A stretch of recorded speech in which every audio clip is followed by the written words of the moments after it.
Shalom, Yasharala, Shalom, giving all praises, honor, and glory to our power, Yahweh, Bahasham, Yahweh Shah, Bahasham, Rachak, Wadash, double honors to the apostles, the bishops, and the elders of Great Millstone. Peace and blessings to the whole elect of the tabernacles of David, scattered throughout the four corners of the earth, whomever you may be, and wherever you may be, Shalom, Yasharala, Shalom. All right, jumping back into the book of Acts. Picking up at Acts chapter 10. Before we get into it, we're going to read this right here. It says, the whole peninsula between the Alps and the Straits of Messina is called the Italian Peninsula. It says, explanation, the Italian Peninsula extends from the Alps in the north down to the southern tip, where it is separated from Sicily by the Strait of Messina. All right. And the reason why I'm reading that is because in Acts chapter 10 and chapter 11, it moves into the account dealing with Cornelius, which we also get to see a portion of that particular account through the eyes of the Apostle Peter. And so Cornelius was a man of the Italian band, all right, coming from Italy, all right, hailing from Italy, but he was stationed on the coast of the Mediterranean in Caesarea Philippi, okay? So this is what you see here. The country covers about 301,230 square kilometers, of which the peninsula covers 131,275 kilometers. The Italian peninsula is a boot-shaped peninsula jutting from the Alps into the Mediterranean, Adriatic, and Tyrrhenian Sea. All right, so you see this area here is blurry, but it's not really important. All right, so let's jump back over here and get into Acts chapter 1. All right, we went into that word right here, the Italian band. All right, so putting that aside, it says there was a certain man in Caesarea called Cornelius. All right, this is Caesarea Philippi. It may pull up because there's two Caesareas, but one of them is on the coast of the Mediterranean, which is known as Caesarea Philippi. This is where he was stationed. Yep, here we go. Caesarea Philippi was situated at the foot of Lebanon. Near the sources. If you don't know where Lebanon is, just go and look. It's on a map, modern day map. It's also on the coast of the Mediterranean. Okay, where you now have Lebanon. That I think Lebanon meets the portion is it Gaza? Okay, I'm not sure because you eventually get down there to Ashdod and all those different portions there. But like I said, pull it up on the map. Maps are good. All right, yeah, maps are good. So it says Caesarea Philippi, situated on the foot of Lebanon near the sources of the Jordan and Galanitis, and formerly called Paneas, but afterward being rebuilt by Philip the Tetrarch, it was called by him Caesarea in honor of Tiberius Caesar. So it gives you a timeline when you look up these Caesars. All right, you had Julius, you had Augustus, then you had Tiberius as the third Roman ruler in that that time period of the Pax Romana. So it says in honor of Tiberius Caesar, subsequently called Neronius by Agrippa II, in honor of Nero, okay, which Nero was further down the line. Because after Tiberius, you get, I want to say that was Claudius, then you get Caligula, then you get Nero, all right? Those were 6 feathers on one side and 6 feathers on the opposite side. All right, begin with Galba, Otho, Vitellius, Vespasian, Titus, Domitian. 12 Caesars, okay? But these names are not just in here, because these names are actually, for one, they're in here because this is the actual history, but two, it also gives you a timeline. Once again, just going and look up the time period of these men being alive, or the time period of these certain men being in reign, being in rulership, and it kind of draws up a timeline for you, okay? Caesarea, number 2, says Caesarea of Palestine was built near the Mediterranean by Herod the Great on the site of Strabo's Tower, between Joppa and Dora. It was provided with a magnificent harbor and may conferred upon it the name of Caesarea in honor, there we go, of Augustus, another Caesar. Julius Augustus. Augustus was the one that reigned the longest. It was like 44, 5, 6 years. All right, 40 some odd years. We know that because the scriptures talk about Tiberius reigning to half the time, and Tiberius reigned about 22, maybe 23 years. All right.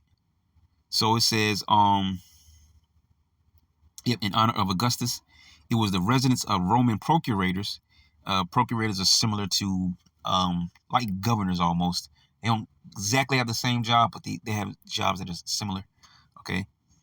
It says, and the majority of its inhabitants were Greeks. All right, basically Edomites. But we know that we had Israelites scattered amongst all these different colonies, including the one we're reading about now.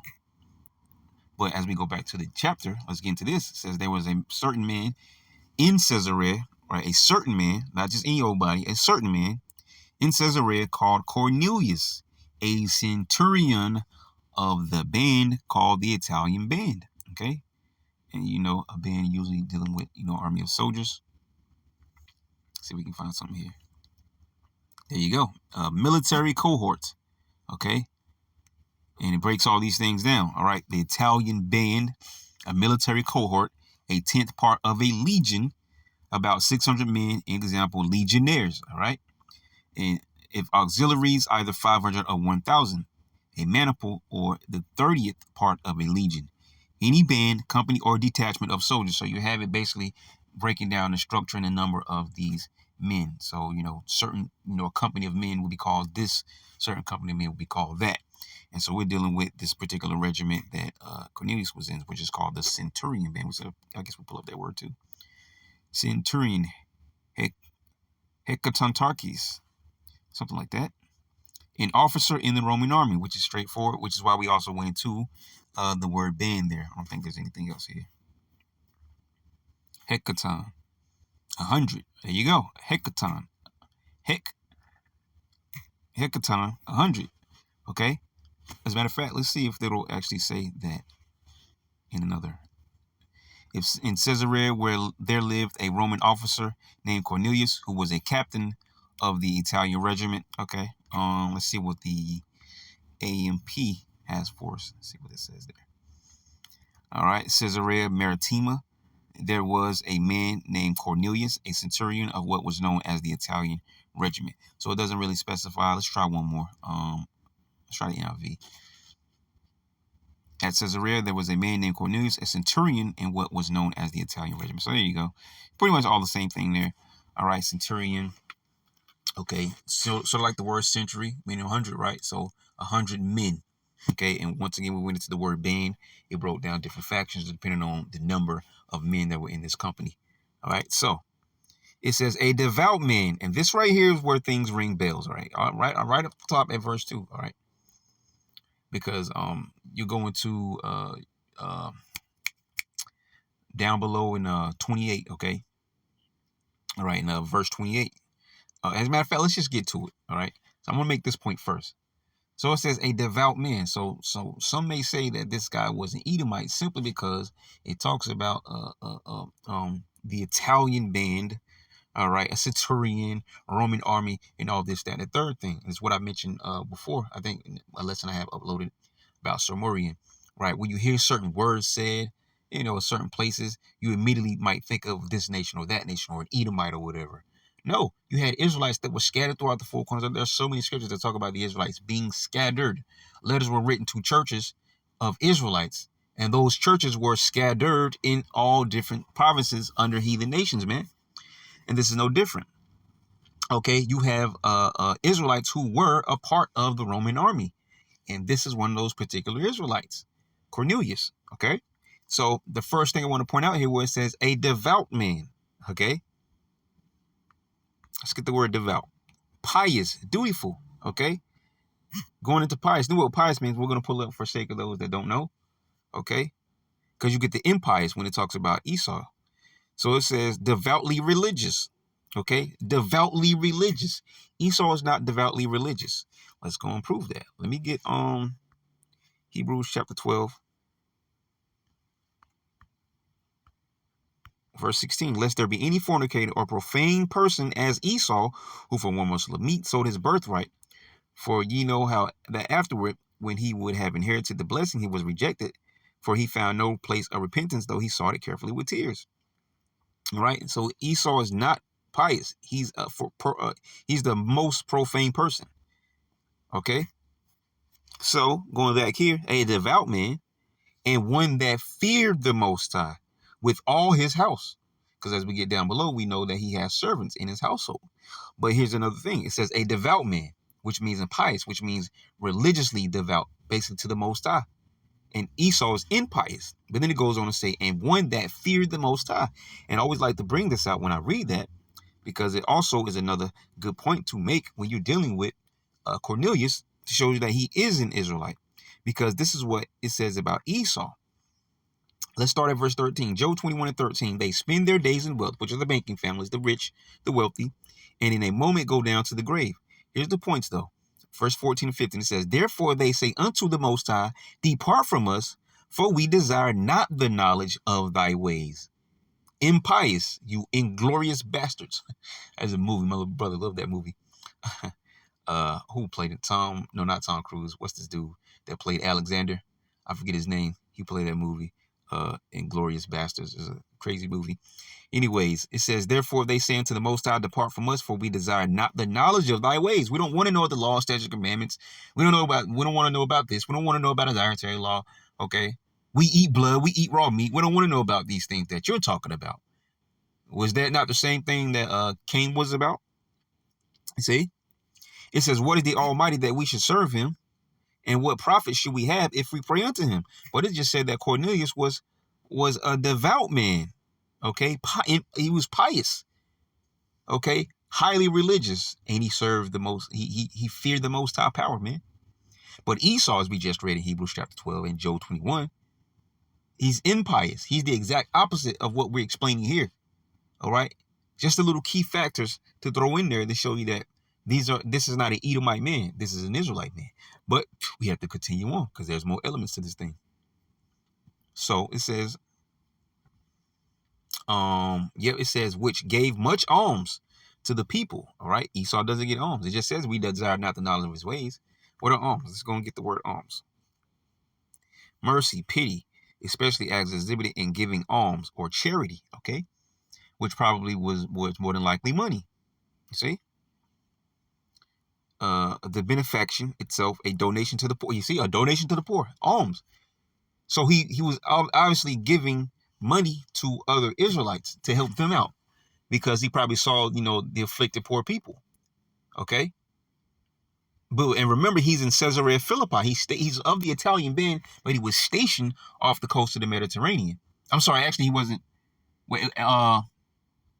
Yeah, he was stationed there because I think Peter is in Joppa. Okay, which is just south of that. Okay, so we probably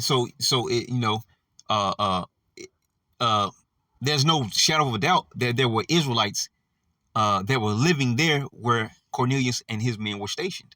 Okay, and he actually lived there. It says of his household. Okay, so and once again he was over 100 men, a centurion. Okay, so it says, and prayed to the Most High always. Going right back to Job 21. Okay? Esau doesn't pray to the Most High. He prays to whatever. Baphomet, Quaz. Okay? So just key elements here, right? Starting off in verse 2 to show you the difference between an Edomite versus who we're reading about Cornelius, an Israelite, who was actually an Israelite foreigner or one that will be called a Gentile. All right? So that's important to keep those things in mind. Verse 3 says, he saw in a vision evidently about the 9th hour, being about 3 o'clock in the afternoon. Okay, says, of the day, an angel of the Most High coming to him and saying unto him, Cornelius. And when he looked on him, he was afraid and said, what is it, Lord? And he said unto him, thy prayers and thine alms are come up for a memorial before the Most High. Wait a minute. Okay, and I don't have my Bible in front of me. I didn't open my Bible because I don't have any precepts written in there. So, through the Spirit, we're going to grab what we grab. All right, as we go through this chapter. Let's go over here. Okay, Revelation chapter 8, verse 4. And the smoke of the incense, which came with the prayers of the saints, ascended up before the Most High out of the angel's hand. And the angel took the censer and filled it with fire of the altar and cast it into the earth. And there were voices and thunderings and lightnings and an earthquake. Okay. And so it says this censer, because when we read back to verse 3, it says, and another angel came and stood at the altar.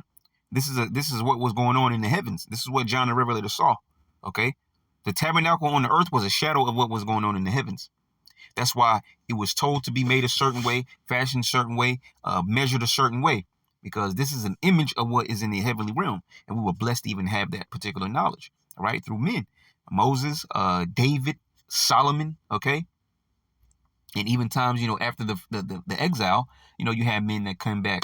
Zerubbabel, okay. I think Ezra eventually went back, but he wasn't with the first group, okay. But you have different men, all right, that were set up for different reasons, in reconstructing these things or building them in the first place. But anyways, it says, and another angel came and stood at the altar, having a golden censer, and there was given unto him much incense, that he should offer it with the prayers of all saints upon the golden altar which was before the throne. And the smoke of the incense, which came with the prayers of the saints twice, right, ascended up before the Most High and out of the angel's hands. And who are the saints? The saints are the Israelites. How do we know that? Let's go and prove it. Let's go to Psalms, is it 148? Verse 13 and 14. Let them praise the name of Yahweh, okay, which is what we just talked about Cornelius doing, and the prayers of you hopeful elect remnant, they go up. So that Revelation 18, all right, referred to you directly, those that are of the household of faith. Your prayers are being heard. When we pray to the Lord to destroy Babylon, deliver up the elect, and so on and so forth, all right, we pray for the brotherhood, all right, thanking the Lord for the truth, for the apostles and things of that nature, okay, those prayers are being heard. Let them praise the name of Yahweh, for his name alone is excellent. His glory is above the earth and heaven. He also exalted the horn of his people, which is possessive, the praise of all his saints. So his people are the saints. Well, who are the saints? Even the children of Israel. A people near unto him, praise ye Yahweh. So when we go back, after reading all that, Psalms 148:14, okay, we read Revelation chapter 8, verse 3 and 4, the prayers of the saints. And then you have an individual here by the name of Cornelius who prayed to the Most High always. And we just read earlier, that's not what Esau does. So we truly already wiped out Cornelius being an Edomite or any heathen nation. But we're talking about the Edomites because we're speaking of the Italian band. All right, a centurion of the Roman army. Okay, so let's keep going. Verse 3. He saw in the vision, evidently about the ninth hour of the day, an angel of the Most High coming to him and saying unto him, Cornelius.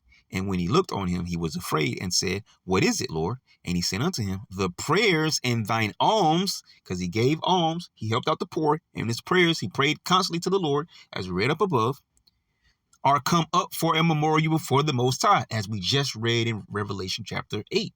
So the water Yahweh for that scripture. All right, and the ones before that, okay? Verse 5 says, and the water Yahweh put his spirit upon me to do this lesson. Okay? Because this is a very controversial chapter. Really, it's not controversial. It's a controversial chapter to these churches, to non-believers and whoever, to these God love everybody's. Okay? It's controversial to them, but not to us. Verse 5 says, and now send men to Joppa and call for one Simon, whose surname is Peter, Peter the apostle. All right, let's see if we can pull up the map, because I mentioned Caesarea Philippi and Joppa. Okay, and so if we're able to pull up a map, you'll get to see. And this is why we always tell you, taking after the apostles, learning, teaching. Okay, maps are good. Okay, a place in Palestine, Joppa. Yep. Let's see here. A city. You look, Joppa or Yapa, which is Yapa. All right, which means beautiful. A city of Palestine on the Mediterranean, lying on the border of the tribes of Dan and Ephraim. It was subject to the Jews from the times of the Maccabees. Beautiful. We just ran into that history.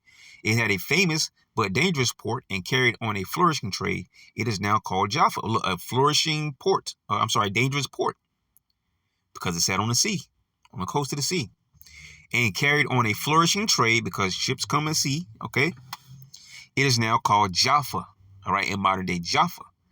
So let's see if we can pop Joppa up on. As a matter of fact, let me hit this real quick before we go.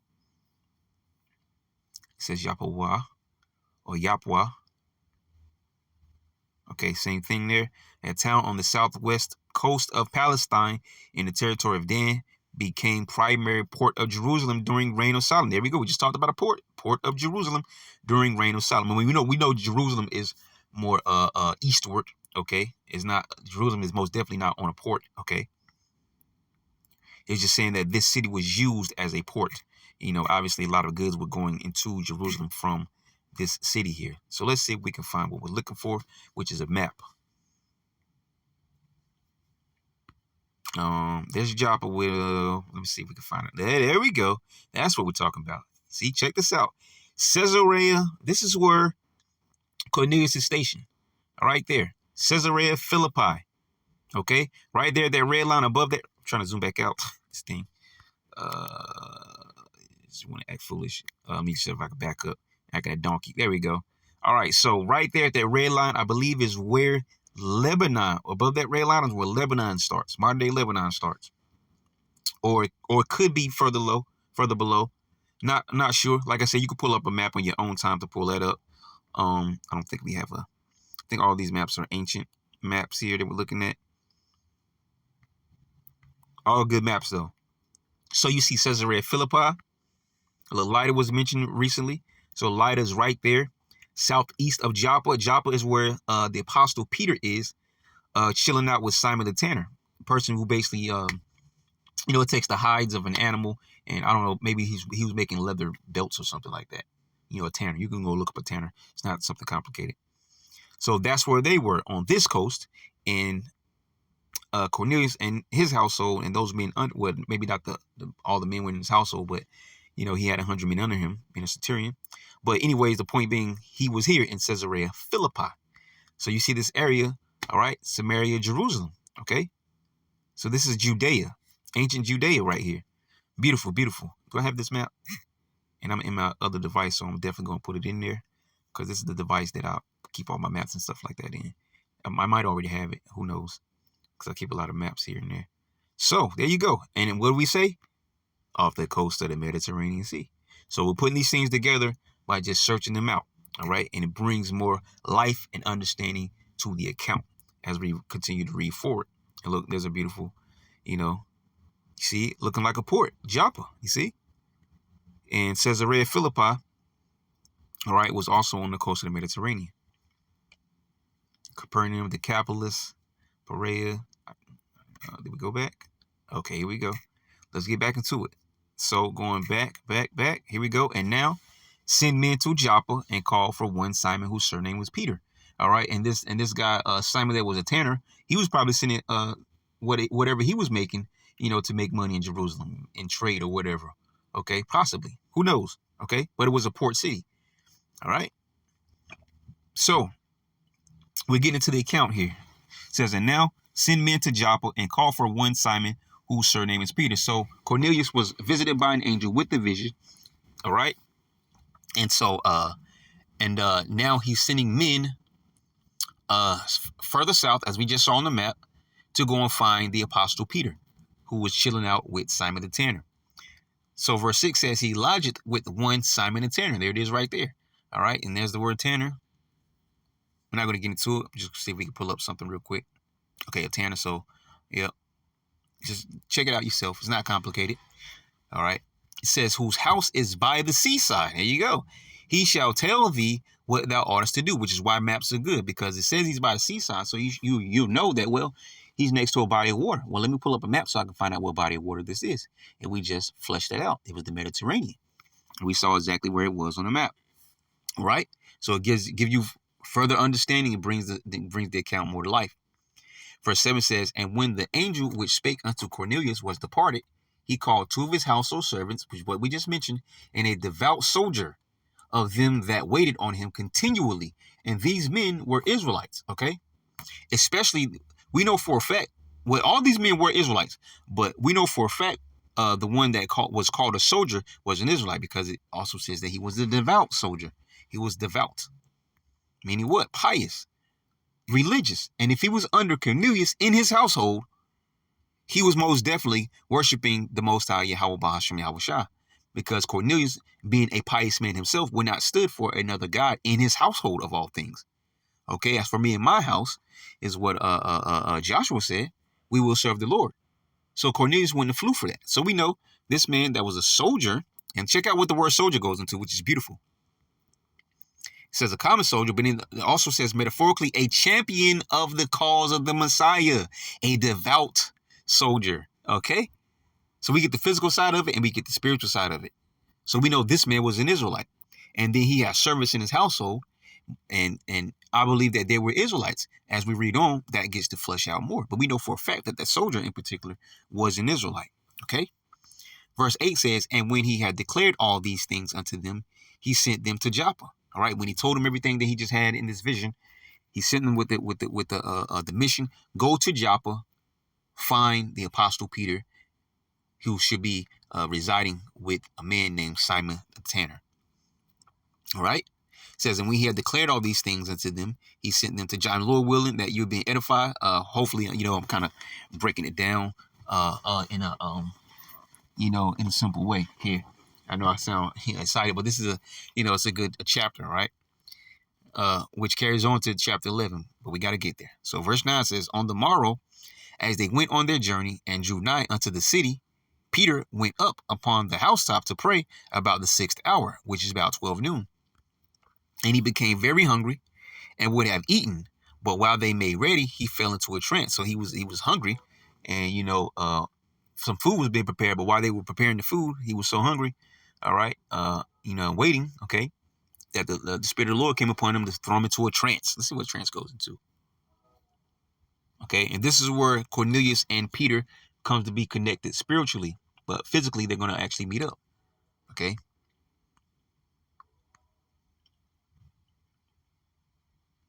It says a throwing of the mind out of its normal state, alienation of mind, whether such as makes a lunatic or that of a man who by some subtle emotion is transported as it were out of himself.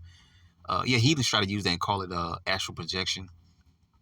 So that in this rapt condition, I believe it's short for rapture, right? Rapt condition, okay? Although he is awake, rapt is short for rapture, okay? But we know that's not what the scriptures deal with. Look, having been carried away bodily or transported to heaven. You see, that's the rapture, okay? Rapture is what the churches talk about. But that ain't it, though, okay? So just fleshing that out real quick. So it says, although he is awake, his mind is drawn off from all surrounding objects and wholly fixed on things divine, that he sees nothing but the forms and images lying within, and thinks that he perceives with his bodily eyes and ears reality shown him by the Most High. And that's what happened to Peter there, that last portion there. Amazement, the state of one, either owing to the importance or the novelty of an event, is thrown into a state of blended fear and wonderment. All right. So Peter was taken into a trance.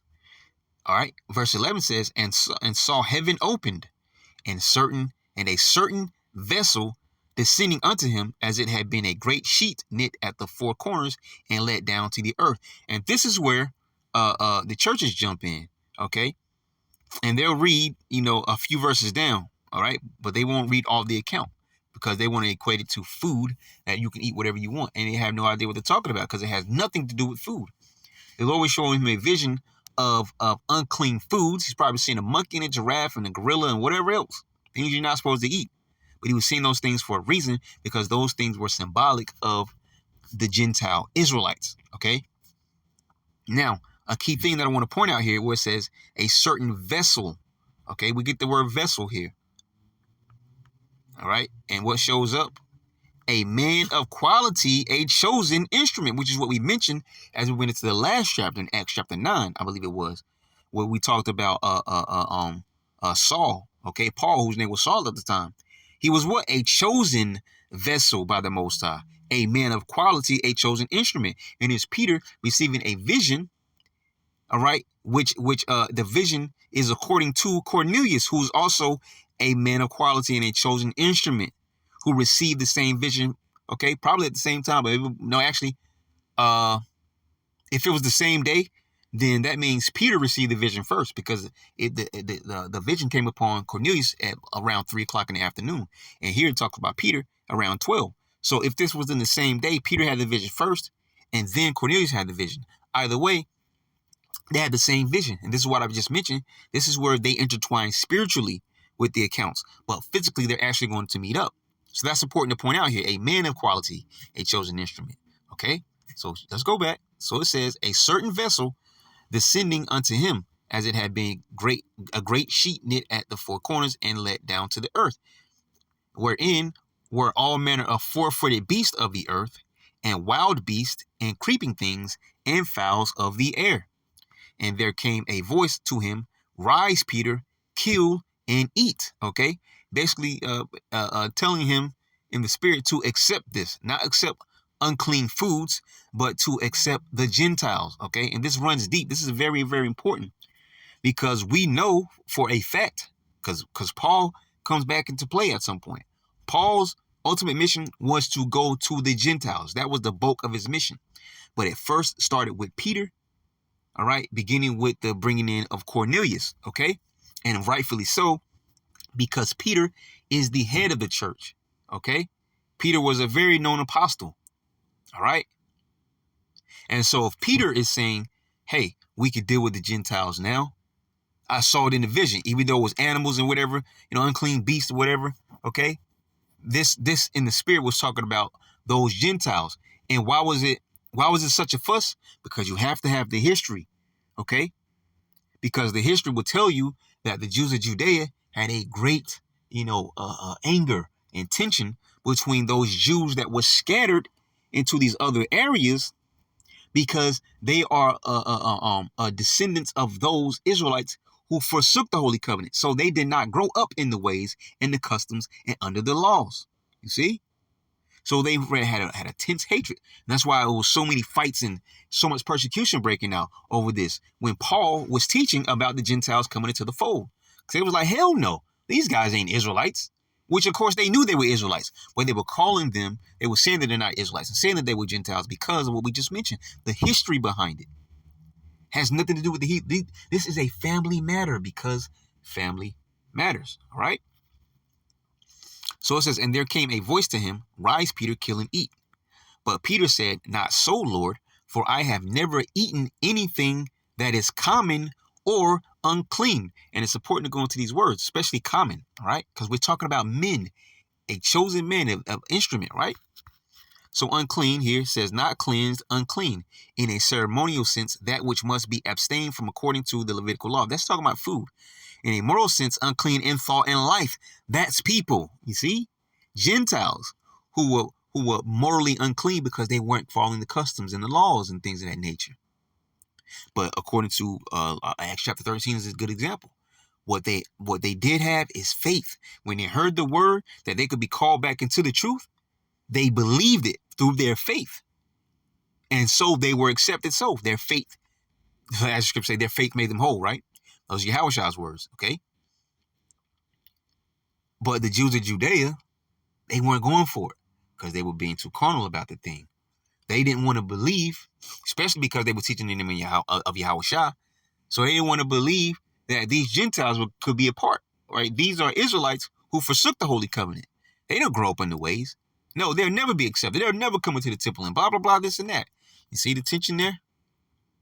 So that's why the history is so important, because it runs very, very deep, man.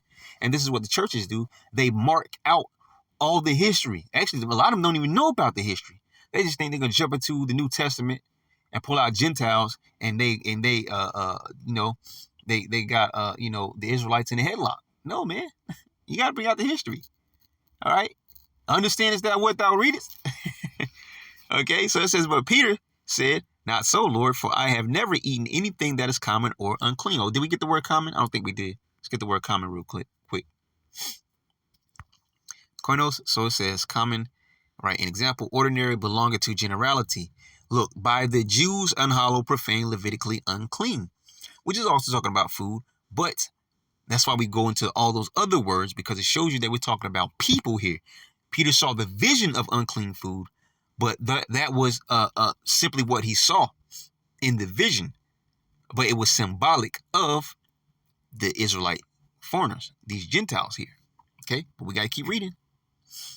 Verse 15 says, and the voice spake unto him again the second time, what the Most High had cleansed, that call not thou common. Being what?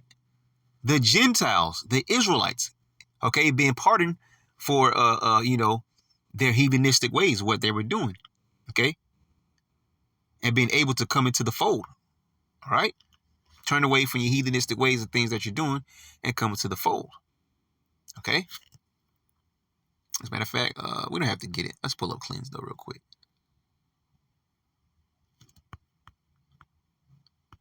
To make clean, cleanse from physical stains, dirts. Look, here we go. To free, look, in a moral sense, number 2, in a moral sense, to free from defilement of sin and from fault. Who can sin against the Lord? Israelites. Why is that? Because the law was given to the Israelites, and that is how we were connected to the Lord and were given his name. Okay? So the only ones who could be forgiven for sins, for sinning against the Lord, which was by breaking the commandments, breaking the laws and things of that nature, are Israelites. Okay? To purify from wickedness. A perfect example, we always mention Isaiah 55, all right, verse 6 and 7. When it says, let the wicked forsake his way, it's talking about wicked Israelites, not just anybody out there. Wicked Israelites forsake your way and turn back to the Lord. To free from guilt of sin, to purify, which is only for Israelites. To consecrate by cleansing or purifying, to consecrate, dedicate, to pronounce clean in a Levitical sense. You see? And so it says, the voice spake unto him again the second time, with the Most High cleansed that call not thou common. This was done thrice, meaning 3 times. And the vessel, remember we got into that word vessel, was received up again into heaven. That's why I say it's important to pull up that word vessel, because it says what here? A man of quality, a chosen instrument. And that's what we're dealing with here. Israelites, foreigners, Gentiles, okay? Who were being called heathens and Gentiles, okay? So we back up. All right. So backing up to verse 17, Acts 10 and 17, it says, now while Peter doubted himself what this vision which he had seen should mean, you see, he doubted himself because he saw animals, unclean beasts, and you have 3 times, okay, in the vision, being told to rise, Peter, kill and eat. And Peter like, not so, my Lord, I've never eaten this. I ain't never eat no pork chops. Okay, no hog maws. Lord, I ain't never ate no giraffe neck. What are you talking about? Gorilla knuckles? I don't know about that one. So Peter doubted what it meant. So like, wait a minute. This can't be talking about unclean foods, because he knew the law. He understood the law. Being the dietary law in specific that I'm talking about. So he doubted. It was like, wait a minute. It's got to be something deeper than that. And there was, because it wasn't about food. So it says, behold, the men which were sent from Cornelius had made inquiry for Simon's house and stood before the gates. Well, it jumps back to the servants, all right, that Cornelius sent. So around this time, they came there, they're here in Joppa now, looking for Simon Tanner's house so they could find the apostle Peter. Verse 18 says, and called and asked whether Simon, which was surnamed Peter, were lodged there. Okay, while Peter thought on the vision, the Spirit said unto him, behold, 3 men seek thee. So Peter was there pondering, man. Okay, like, man, what is this, man? What the hell could this mean? And the Spirit spoke to him again. Behold, 3 men seek thee. Arise, therefore, and get thee down, and go with them. What? Here's very key. It says, doubting nothing. Because these men were also Gentiles, man. These men were seen as heathens. These were Israelite foreigners. And so you have three, and we know that those Jews of Judea had no dealings with those Gentile Israelites. But you have 3 Gentile Israelites coming to Simon the Tanner's house looking for Apostle Peter, okay, who was of the circumcision. So you see how key these things get? We dig deep inside of it. It says, and therefore, and get thee down and go with them, doubting nothing. He had to be reassured to doubt nothing, because this is why we went into the word vessel, because it's dealing with men as a whole, or men and women, but you get my point. The Israelites, foreigners, the Israelite Gentiles, heathens, however you want to call them, okay? The Greek-speaking Jews, because some of them spoke Greek, all right? Those that were not keeping the law and the ways of the that the Jews of Judea were doing, okay? Who have been called the uncircumcision. It says, doubting nothing, for I have sent them. Verse 21 says, then Peter went down to the men which were sent unto him from Cornelius and said, behold, I am he whom ye seek. What is this cause wherefore ye are come? I'm the one you're looking for. So what do you come? What's your business? State your purpose. Verse 22 says, and they said, Cornelius, the centurion, a just man. Look, it says devout man up above. It says a just man. Let's get the word just. Check my ticker here. All right, we good. Just, righteous, observing divine laws. It says that he was pious. All right, meaning he was very religious. And he prayed to the Most High always. He prayed to Yahweh, man. Okay? Come on now. You see what we're dealing with? Let's see what else is in here. In a wise sense, upright, righteous, virtuous, keeping the commandments of the Most High, of those who seem to themselves to be righteous, who pride themselves to be righteous, who pride themselves in their virtues, whether real or imagined.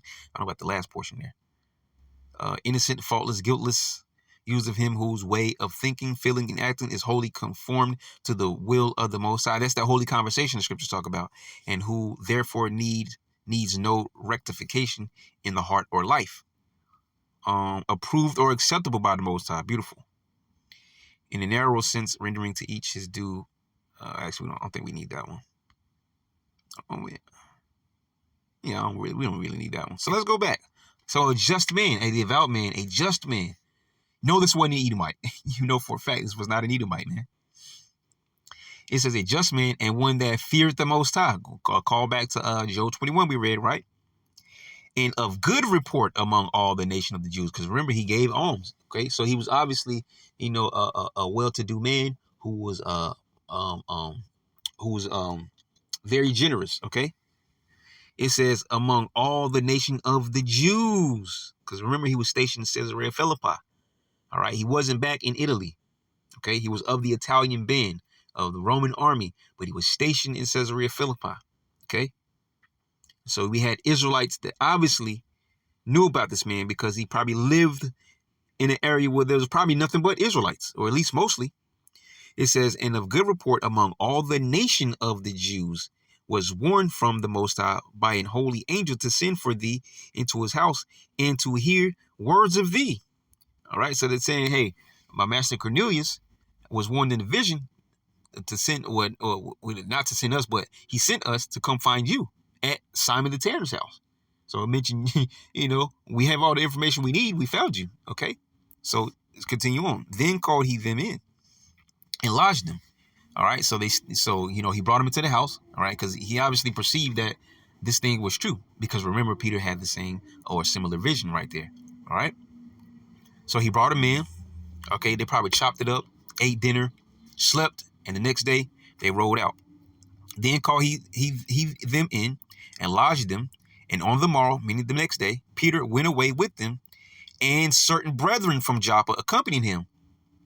Why is that important? Because we know the Jews of Judea were of the circumcision, who had zero dealings with those other Israelites who were not keeping the customs and not keeping the ways, who were probably speaking the Greek, eating heathenistic foods and things of that nature. Possibly keeping heathenistic customs. Maybe not all of them, but probably some of them too. You see? So this is a very serious, intense situation that's happening here. All right, in the spirit. Okay. Don't want to keep going. I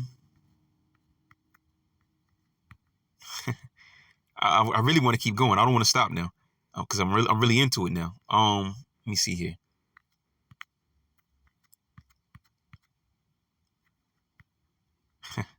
This chapter is beautiful though, man. It's a very important chapter though. Let's keep going. Peter at Caesarea. So it says, and the morrow after they entered into Caesarea, and Cornelius waited for them, and had called together his kinsmen and near friends. All right. So look, another key thing: kinsmen. Cornelius called his kinsmen. Cornelius was an Israelite. The people that he called were also Israelites, because those were his kinsmen. All right. Related by blood, you see, in a wider sense of the same nation, a fellow countryman. All right, but this is talking about some of his close family members. Well, actually, then again, it might be some of his close family members, but it could also just mean other Israelites, all right? Like the two servants and the soldier that he sent to get Peter. And so Peter, the three servants, returned back to Cornelius in Caesarea Philippi with also other Israelites who were of the circumcision. All right, so it's getting real tense here. So it says, and Cornelius waited for them and had called together his kinsmen and near friends. And as Peter was coming in, Cornelius met him and fell down at his feet and worshipped him. But Peter took him up, saying, stand up, I myself also am a man. And as he talked with them, he went in and found many that were come together. Many that come together, which are obviously all Israelites, man. Because there would be no Edomites or any heathens mixed up into this thing. Talking about serving Yahweh Shema Shah, giving alms and, no, absolutely not, man. Verse 28, a key scripture. And he said unto them, ye know how that it is an unlawful thing for a man that is a Jew to keep company or come unto one of another nation, But the Most High has shewed me that I should not call any man common or unclean, which is why Peter had the vision of some, unclean animals, all manner of four-footed beasts and creepy things, lizards. He saw all of that. He saw frogs and toads and all of that on this sheet at Four Corners, but it had nothing to do with food. These were talking about people, which were Israelites, who were being called Gentiles. Is it 1 Corinthians 12:2? You know that ye were Gentiles carried away to these dumb idols. Okay. See, understanding the history lets you further understand the accounts that were happening in the New Testament. Because if you don't understand the history, you'll get fooled by what's going on. Because you think the Lord, according to the churches, you think the Lord is bringing in some heathens and, whatever else. No, these were Israelites, man. Let's read it again. And he said unto them, ye know how that it is unlawful thing for a man that is a Jew, the Jews of Judea, of the circumcision, to keep company or come unto one of another nation, of the Israelites that were scattered abroad, who were not keeping the customs, who were being called Gentiles, or the uncircumcision. How do we know that? Because we go into where it says another nation, and this is key. All right. You get the word alophilos, and it just means foreign. But when you go to the root word, phule, it says what? In the New Testament, all the persons descending from one of the 12 sons of the patriarch Jacob. This is a family matter because family matters. That's why those men went with Peter. He's like, wait a minute. Where's Peter going with these heathens right here? He's not supposed to be dealing with them. But it's behind division. You know what? We're going too. They get there to Cornelius' household. Other Israelites are there who were what? So-called heathens or Gentiles, but they were Israelites. So now you have, against what the circumcision deems worthy, which is a mixture of the circumcision and the uncircumcision under one household, dealing with one another. You see? And there's only one definition, and the churches cannot skirt this issue, man. Another nation is the root word phule, and it says, let's read it again. In the New Testament, all the persons descending, in the New Testament is the key. All the persons descending from one of the 12 sons of the patriarch Jacob. Okay? At this time, it was a southern kingdom because the northern kingdom had already come over here to South Central and Northern America. So these were Jews of the southern kingdom. Some were being called heathens. Some were being called Jews or the circumcision. But it goes back to the history we just went through in First Maccabees.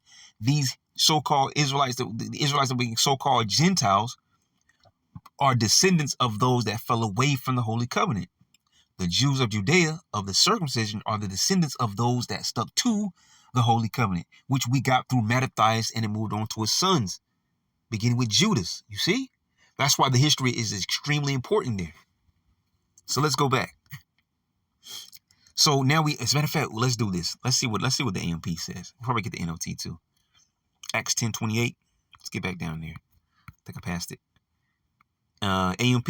He said to them, you know that it is unlawful for a Jewish man to associate with or befriend a Gentile. We know what the Gentiles are now. The Israelites, man. You see, another nation, Gentile, phule. Talking about the Israelites, man. Those that weren't keeping the customs, man. Who deemed unworthy by the circumcision. And that's why Paul got so much flack. Because his ministry was set up directly to the Gentiles, man. To call them into the fold. Those that had faith, that is. Because not all of them. It was just those that had faith. If they had the faith, call them in. All right? And the Jews of Judea hated that. They were not with it, man. Because he was falling behind the teachings of Yahushua. You see? Because he was also a disciple of the disciples that were disciples of the apostles, man. So he had the same teachings. Come on, man. It says, or to visit him. And look, that's what they're doing. They're visiting Cornelius, a Gentile. Come on, man. You can't make it up, man. And yet the Most High has shown me that I am not to call anyone common or ceremonially unclean, which goes back to the vision. Come on, man. Come on, man. Let's get the NLT. Let's see what the NLT says. Excuse my excitement, man. It's just a wonderful chapter, man, to get into. NLT. Peter told them, you know, it is against our laws for a Jewish man to enter a Gentile home like this or to associate with you. And clearly these men were Israelites. You think Peter didn't know that these were Israelites? You think Peter didn't know that Cornelius was an Israelite? Of course he knew. But that's why he's breaking out the custom. Hey, this ain't right, man. You know this is wrong, man. Okay? What? You a heathen? You a Gentile? This is wrong. You know the customs, you see? You see, it was very well understood back then. But people don't get it today because the Spirit is not dealing with them. All right? To understand those things. So it says, you know it is against our laws for a Jewish man to enter a Gentile home like this or to associate with you. But the Most High has shown me that I should no longer think of anyone as impure or unclean. Anyone. That's why we went into the word vessel. You see? Because we're dealing with people, the Israelites, who are being called Gentiles, man. So if they had faith, they could be called back into the fold. Because if they didn't have faith, they were no different than the Israelites of the circumcision who didn't have faith. Just wasn't meant for you. The Lord is always searching out the elect, man. Beautiful. Let's go back to the KJV. So verse 29, let's read 28 again. And he said unto them, you know that it is an unlawful thing for a man that is a Jew to keep company or come unto one of another nation. But the Most High has shewed me that I should not call any man common or unclean. Verse 29 says, therefore came I unto you with gainsaying as soon as I was sent for. I asked therefore for what intent ye have sent for me. Yeah, he asked them, I'm the one you're looking for. What's the purpose? Okay. And Cornelius said, 4 days ago, I was fasting until this hour. Okay. So 4 days ago. So Cornelius received the vision 4 days ago. So he received the vision before Peter. Peter got the vision just yesterday at 12 noon. Cornelius received the vision 4 days ago at 3 o'clock in the afternoon. So now we know who received the vision first. It was Cornelius. And then it came up to Peter. But that was what I mentioned before. That was that spiritual connection of what was happening there. Now they're physically meeting one another. And